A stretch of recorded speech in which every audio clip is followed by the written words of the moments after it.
Bafowethu, ngiqeda kubona nje enye into etrenda lapha ku-Twitter manje. Kuzulazula isithombe sengane kaMgabe. And manje ngiyaqhathanisa isithombe esigqoke, ijacket ayigqoke ngesikhathi ese-court neyale jacket ayigqoke manje, umuntu oyi-one loyana.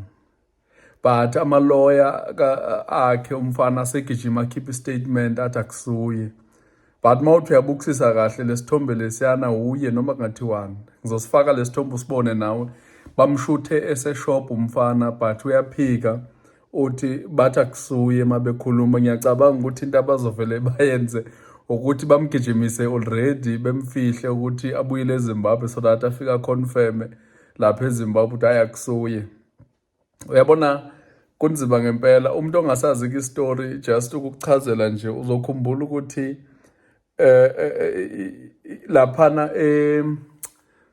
ngoFebruary into eyenzeka is that kwaqhuma isibhamu lapha eHyde Park, kwatholakala ukuthi kunomuntu odubulekayo and kwathothi isisebenzi salomuzi wakwaMugabe.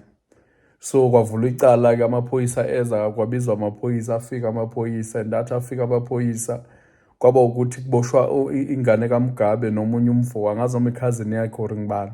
Kunzima ukubiza amagama abo, that's why ngibabiza ngomfo.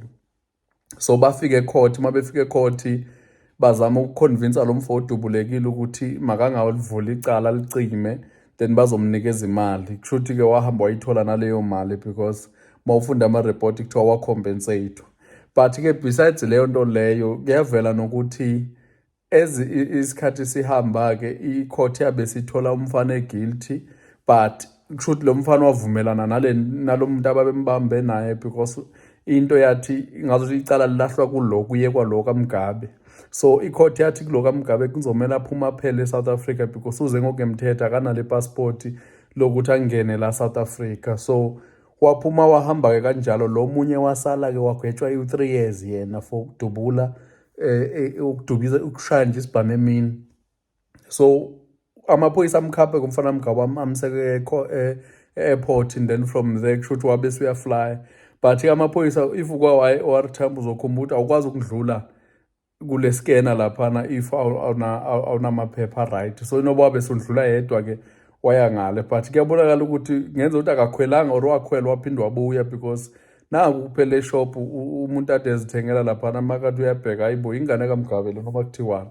And usagqoke le jacket straight leya ayegqokile ehamba la nesimongo, mawuthi uyasibuka isimongo sakhe nje ne-facial expression yakhe uyabona ukuthi vele ile ngane kaMgabe leyana. So ama-lawyers asegijimeka ayindabeni afika atshela abezindaba ukuthi hayi again umfana kaMgabe loyana ukufana nje kwabantu.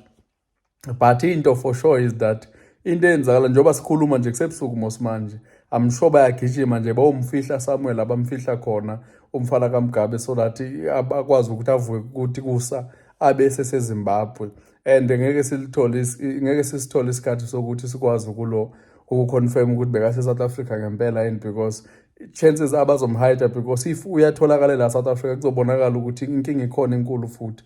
And uzonothisa kuyo yonke lento lokuthi iSouth Africa has i-problems with umthetho.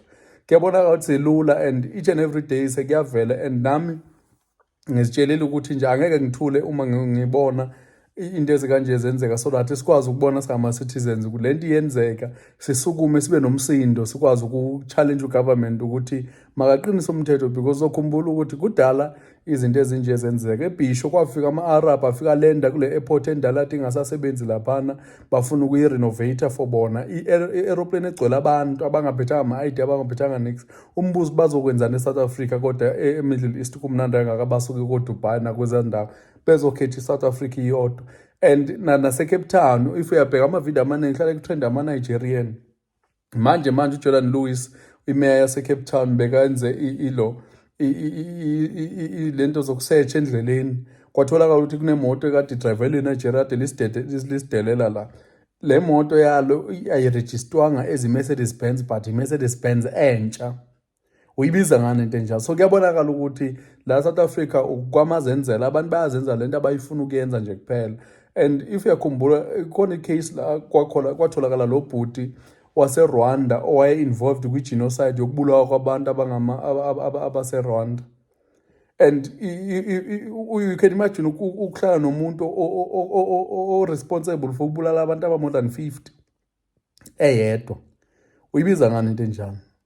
So I thought ukuthi mangini-update nje kusemanje so that uma ubona into i-trend ube wazi ukuthi kususpect ukuthi kungenza ukuthi ingane kaMgabe le. And lento lena ilokhu i-highlight into eyi-one ukuthi umthetho wase-South Africa uweak. Umthetho wase-South Africa when it comes to i-neighbors zethu awukho strong. I-neighbors zethu zenza umathanda, and you can imagine makusekulimala umuntu wala South Africa elinyazwa umuntu wangaphandle, because labantu bayakwazi ukulimaza avuke ekuseni kanti akasekho. By the time umphakathi uhlangana ukuthi mawuyodila nalowo muntu loyo or amaphoyisa, by the time a-receive i-case, lo muntu akasekho useseZimbabwe already. Niphi nina nikhamisile nazi ukuthi ndokwenza njani, i-justice ayikho served.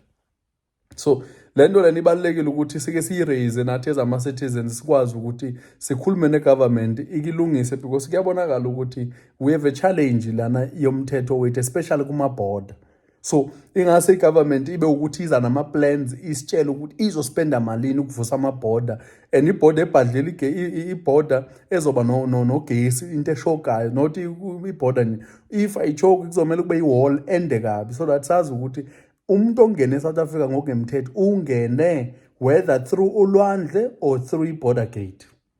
And then if engene through border gate kuzomele bese kulandwa ama-footage kubonakala ukuthi ngubani lo omfake ngokungemthetho la, because e-OR Tambo kungcono i-security khona nyana, noma iphinde ibe wiki la iba wiki khona, but ikhona nyana i-security khona. Siyakwazi ukuthi sithembe ukuthi i-OR Tambo izosimela kula masayidi ayo.